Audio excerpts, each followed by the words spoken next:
to see such a great turnout of people. I have to agree with one thing that Peter said. I do think what this campaign has done is unleashed a spirit, and I think, Peter, you might want to take that as a bit of a warning as well, not just as a compliment as well, okay? Ladies and gentlemen, what you have done today is carried on the spirit that Miles and the Save TVNZ7 group have been promoting over the last few months. It's been picked up by a number of people, and while we're doing acknowledgements, I, on behalf of the Labour Party, want to make a particular acknowledgement to Claire Curran, our broadcasting spokesperson. She's been at a lot of those meetings, and Claire, you've done a great job.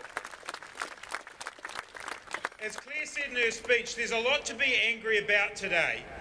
We can be angry about the loss of an important part of our democracy, of having television that promotes information, entertainment, and actually promotes what it means to live in a democratic society, to have channels that enable us to understand our own community and the world around us. We are losing the last vestige of that. Don't forget, whatever you might have thought of the TVNZ Charter, it went under this government as well.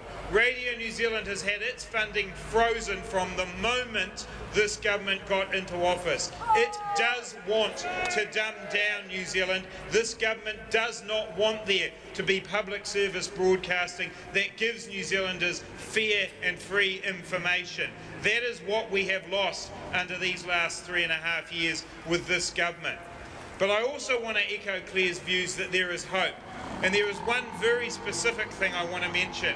Now, if all of you show up to the meeting that we're running tonight, we're going to have a small problem. But actually, I don't mind if you all do show up. But as many of you who care about taking this campaign forward, come along tonight at 6:30 to the St John's Hall in Dixon Street, where we will be having a meeting. This is what I promised at the Save TVNZ7 meeting in Wellington, that I would host a meeting to form a lobby group that can be for public broadcasting what Forest and Bird is for the environment, and don't take this the wrong way, what Sensible Sentencing Trust is for mad, crazy correctional policy.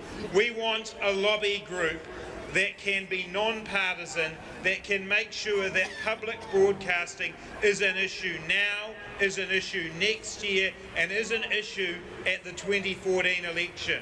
We want you to be part of that group.